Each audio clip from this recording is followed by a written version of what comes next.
நீங்கள் ஆசைப்படும் வாழ்க்கையை உங்கள் இஷ்டம் போல வாழ்ந்துவிடு. ஏனென்றால் பிறர் சொல்லை கேட்டு உன் ஆசைகளை அடமானம் வைத்து விடாதே. உன் வாழ்வில் நீ தொலைத்த ஆசைகளை திரும்பவும் மீட்க முடியாது.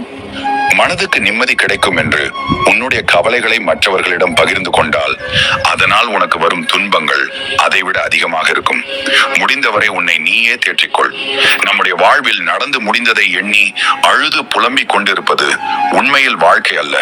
நடந்ததை மறந்து நம்மை அழவைத்தவர்கள் முன் சிரித்த முகத்துடன் சிறப்பாக வாழ்ந்து காட்டுவதே உண்மையான வாழ்க்கை. உன் வாழ்வு எந்த இடத்தில் இருந்தாலும் அந்த இடத்திலிருந்து உன்னால் மேலே வர முடியும்.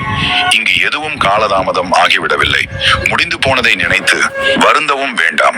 வரப்போவதை நினைத்து கவலைப்படவும் வேண்டாம். உனக்கு நடப்பவை அனைத்தும் உன்னை பலப்படுத்தவே. சோதனையில் சோர்ந்து போகாதே. எதையும் மன வலிமையோடு எதிர்கொள். இந்த நிலையும் மாறும். கவலை கொள்ளாதீர்கள்.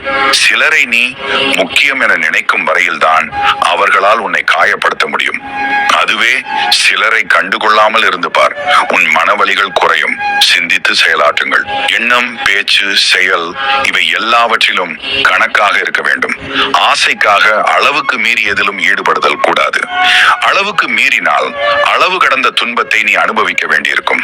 பிடிக்காத விஷயத்தை கண்டுகொள்ளாமலும் வேண்டாத விஷயத்தில் கவனம் செலுத்தாமலும் தேவையற்ற கேள்விகளுக்கு பதில் சொல்லாமலும் இருந்தாலே போதும்.